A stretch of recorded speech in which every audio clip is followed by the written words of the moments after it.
Tape is one of my favorite processors, but I always felt like there's a big trade-off between punch and character and clarity. It seems like almost inevitable that if you use a tape plugin, you're gonna lose some clarity in your top end. Clarity. Not amplitude, but clarity. But also, that lack of clarity is sort of like what you're looking for in tape. So today, my friend, we're gonna be shooting out one of my all-time favorite plugins and the new contender. I'm gonna relancing now.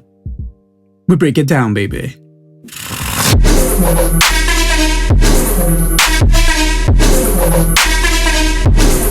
Alright, thank you so much for being here once again. And like I said, today we have a very, very special shootout between my all-time favorite master tape plugin, UAD's Ampex ATR 102, versus what's becoming my brand new favorite, Mixland's 3348 tape. Both of them, in my opinion, are very stellar plugins, and they definitely do what they're supposed to be doing, giving you character, compression, clipping, and basically overall vibes. Tape machines are very, very complex things to model because they have so many components, and each one of those variables makes a huge difference in the outcome. But what that means is that when you're using such a processor that has so much character built into it, you have to be extra mindful, extra picky, and really, really train your ears to hear the actual differences and see when they actually play into your interest. Or when they're playing against you. Which brings me to the case in point. Let's go to my computer. Okay, so here we are in Pro Tools, and this would be a simple scenario where I just have a multi-track of a band spread out into like my mixer in Pro Tools. I've done a few tweaks, and I feel like now I'm ready to feed that into a tape plugin. More than anything, to actually like control some of the peaks and like bring a little bit of the tone that I really like from the tape and the older components that we're talking about, but also to get that little bit of extra magic, that little bit of extra sauce that only these kind of plugins can offer. Not only tape plugins, I mean all kinds of like super saucy plugins. Those that you just put it on a track and they instantly sound very different. Not like an EQ. Anyway, let's start hearing some sounds. And right now, my friend, it would be the perfect time for you to go get a great set of headphones, AirPods, any great set of speakers that you really trust, or anything that you like listening to music, so that we can have a meaningful conversation in the comment section down below. Also, I would love to know what you're using. Headphones, speakers, or just like your little iPhone speaker. Whatever it is, let me know in the comment section down below. And remember, while you're there, like, subscribe, and do all those cool little things that we like to do on YouTube. And enjoy this little bossa nova, my friend. I hope your day keeps getting better and better and better. Alright, let's get some sounds. So the first thing that I want you to pay attention is this little meter that I have right here on this side of the screen, so that we know what's happening level-wise to our signal once we put the plugins into it. And make sure that we're actually listening to changes in the signal that we care for and not just letting level fool us. Alright, let's do it.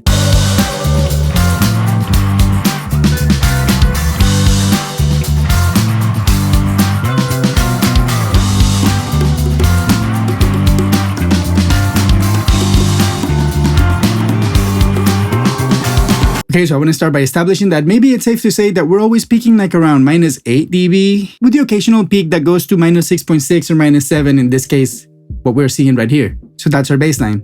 Okay, so in the blue corner, my all-time favorite, the Ampex ATR 102. And for this test, we're going to make sure that we're listening to the plugin in its default state, okay? And let's make sure that the auto calibration is on. Perfect. Okay, let's close this thing. Pay close attention to when the plugin is active and inactive. All right, let's go.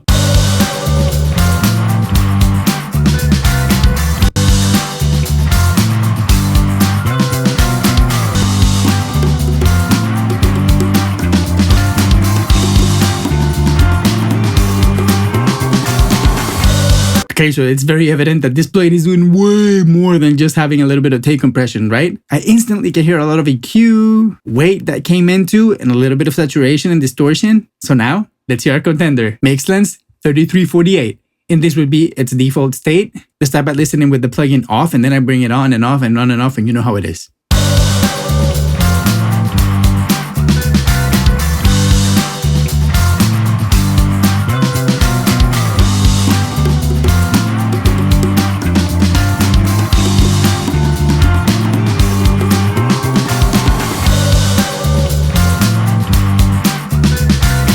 So instantly, I'm going to say that this is a little bit more of like a transparent plugin in the sense that I do hear all the changes, but it's not anywhere as near as aggressive as it is in the ATR 102. But I want you to pay attention right now. I'm going to A/B the plugins, and I want you to pay attention to the fidelity of each one. I feel like one of them sounds a little bit more high fidelity than the other. So let's hear what's happening, and also remember, pay attention to the meter here so that we know which one sounds a little bit louder. Okay, let's go.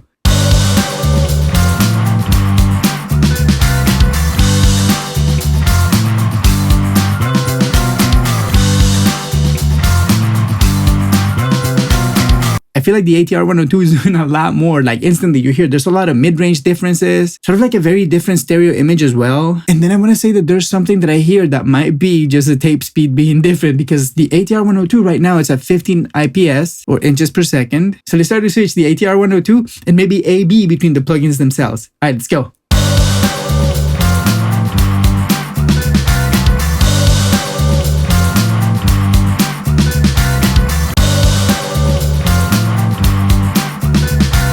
So I think it's very evident that at least in this setting, the ATR 102 is a lot more lo-fi than the 3348 is. And that is because the ATR 102 is a way older tape machine than its analog tape machine, and the 3348 is a digital modern tape machine that was pretty predominant in the 90s and 2000s, and that sounds really, really great, as you could hear right now.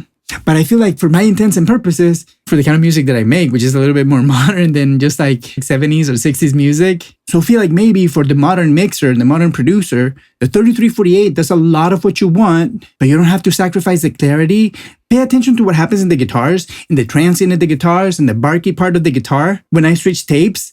And you're going to listen how the ATR 102 is basically eating up the guitars a little bit more than the 3348 is. And if you're doing guitar-driven music, maybe the 3348 is going to be a better friend. But overall, I'm going to stop making this like little soft comments. If it's an instrument bus or a master bus or something that you really need it to be punchy and vibey and transparent at the same time while retaining like your stereo image and how much transients you have in your instruments and stuff like that, you definitely want to go for the 3348. But if you're doing something a little bit more vintage, more lo-fi, more like maybe like neo soul or something that needs a little bit more grit and less like definition, maybe the ATR 102 it's your best bet. So let me know what you'd like to do in the comment section down below. So let's hear what's happening with the guitars with these two different kinds of tapes.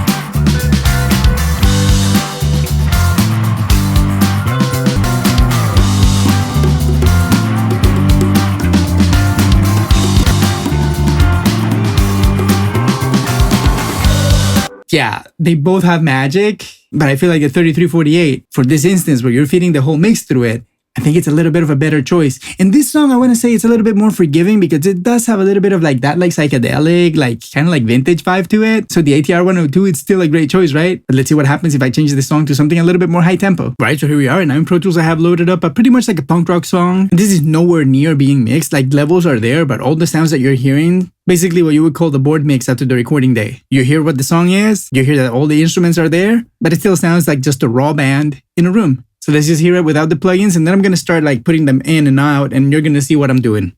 Let's go check it out.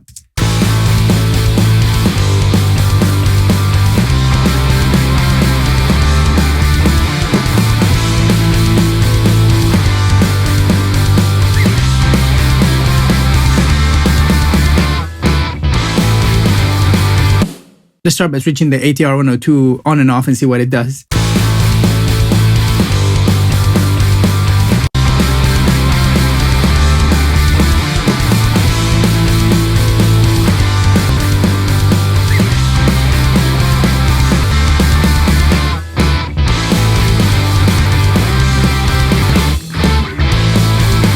Let's start to change to 30 IPS.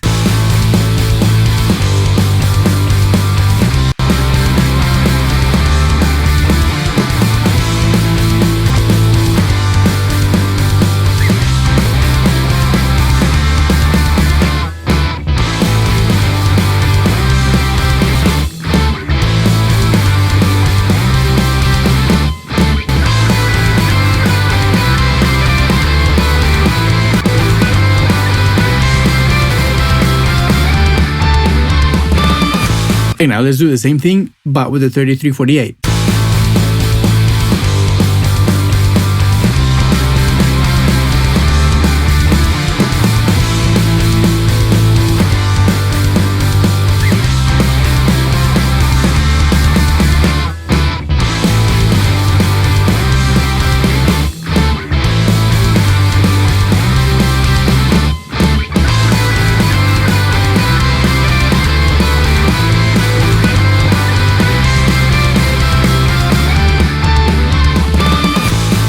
Yeah, let's change the setting to the X80.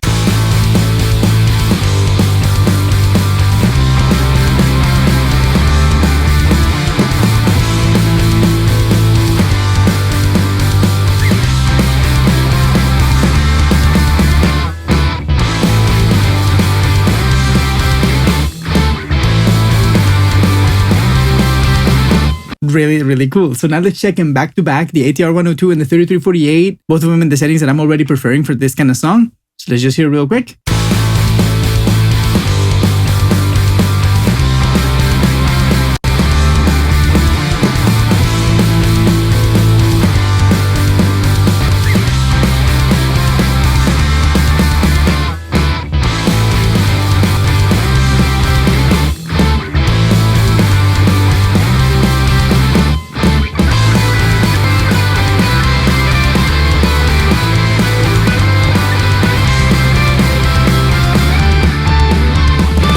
I almost want to say that just the amazing bottom end that this X80 setting has, it just makes like the ATR 102 sound a little bit flat in the bottom end. I mean, some of you might say that it's just a little bit too exaggerated, that bottom end, but in my case, I seem to like it. Let me know what you think in the comment section down below. Now that we did that little check, let's see what happens if we were just to hear the drums and then just tweak a couple settings. For example, I would start on the 50 nips here in the ATR 102. Let's hear it.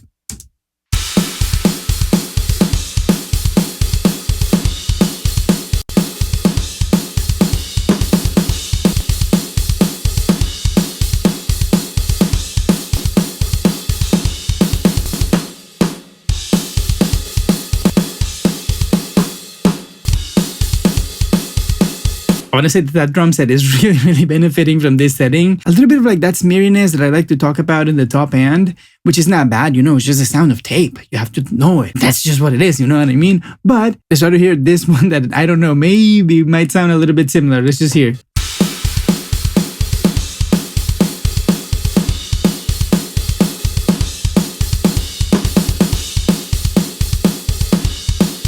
Maybe a little too lo-fi. Let's just shoot them back to back.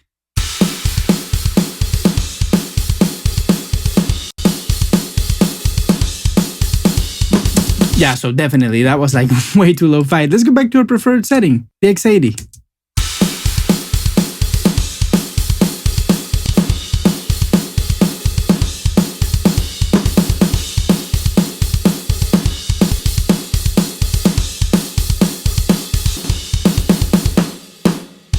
Yeah, that X80 has so much vibe. Now let's hear the one that is a little bit more hype, the 601.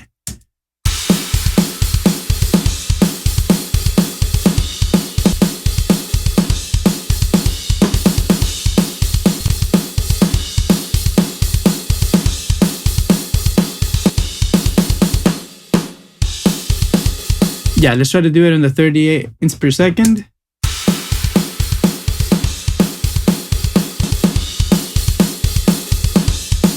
Back to the X80.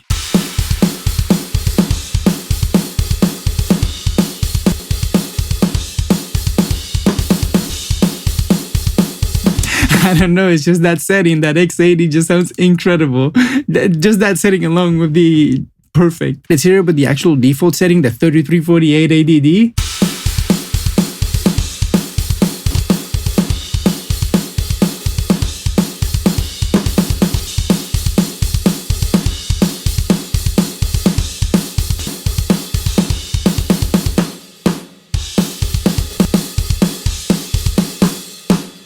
Yeah, so in my opinion, this would be the most hi-fi setting that we have in this, and this X80 is just such a vibe, right?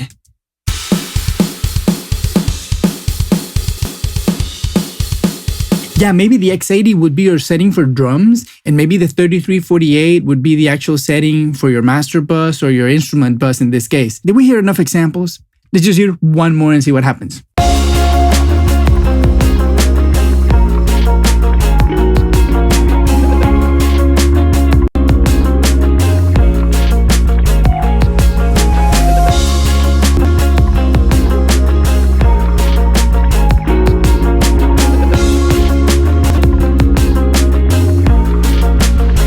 Now let's hear the 3348.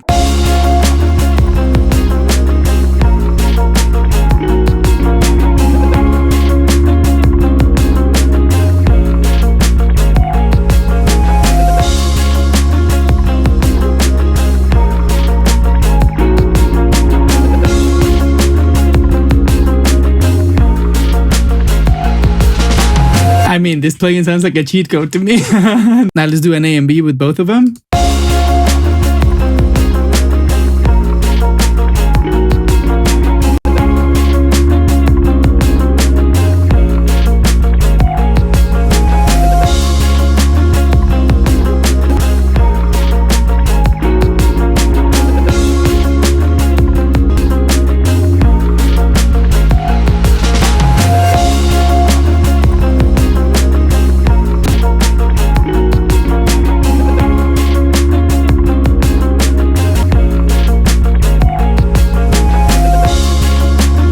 I feel like in this song, they both really sound really good. And it's funny because this is the example where I felt like the difference really didn't matter that much because the music has so much definition just because everything is just synthetic. So even when we have that sort of like lo-fi vibe, that analog vibe from the Ampex, it doesn't really affect the song too much. And when we have the extra definition like we have on the X80 setting in the 3348, it doesn't really feel like we needed it too much. Okay, but I'm rambling. Let's go get a few conclusions really quick. All right, my friends, so there you have it. A pretty comprehensive and I think maybe a little bit too long comparison between my old favorite tape, the Ampex ATR 102 by UAD, shooting it out in different kinds of scenarios that you would normally use tape, against what I'm considering right now my brand new favorite, the 3348. But there's a big caveat because like I say, everything in music is dependent on what you're fitting into it. So different kinds of music, different kind of instrumentations, different kind of ways of composition even, I'm gonna have a different impact on what the plugin is doing. And that's why I'm a big proponent on not really thinking, okay, this is better and this is worse, so I'm only gonna use this, but to really try to define myself in very simple words, what I'm listening to, so that when I'm looking for something in my head, let's say I'm doing a mix and I think, I want to have a little bit of dynamic control, but I want a little bit lo-fi, but I want a little bit of this, a little bit of that, I will be able to choose the plugin that I really want to achieve the sound that I'm hearing in my head. Because remember, a lot of music is just whatever you're hearing into your head, putting it into a DAW, and if you achieve that, you're great, you're solid, and you did it. But if you're a mix engineer and people are paying you big money to get these things right, you better know what tool you're using, because using the wrong kind of tape might destroy your mix and it might take away the edge that you had as a mixer, but maybe you didn't choose the right tape and that little smeariness in the top end made it feel like you didn't have the definition that the band was looking for or the artist was looking for, and you lost the gig. Alright, let's not get too dark about it. The plugin is great. Both plugins are great. I love them both. I think like the Mixland, for the price that it has, it's just such an incredible plugin. It sounds really good, and I'm really happy to command it with the most important tasks that I can imagine, which is my tubas. I've been having this issue because I really want the tape sound, but the tape really didn't give me what I wanted in terms of definition. And finally, I feel and I can say and I can tell you that I found it in this great plugin. Right, but that's enough about me. I want to hear you in the comment section down below about the plugins, tape combinations. What do you like to use? What do you like to use it in? What's your favorite tape plugin and why? Let me know all those things in the comment section down below. And while you're there, remember to like, subscribe, do all those cool little things that we like to do on YouTube. And if you can financially support me, please smash that super thanks button right there. I thank you so much. And if you have some more time to spend with me and watch another video, go watch this video right here, my friend. I'll be waiting for you right there. Thank you for being here today.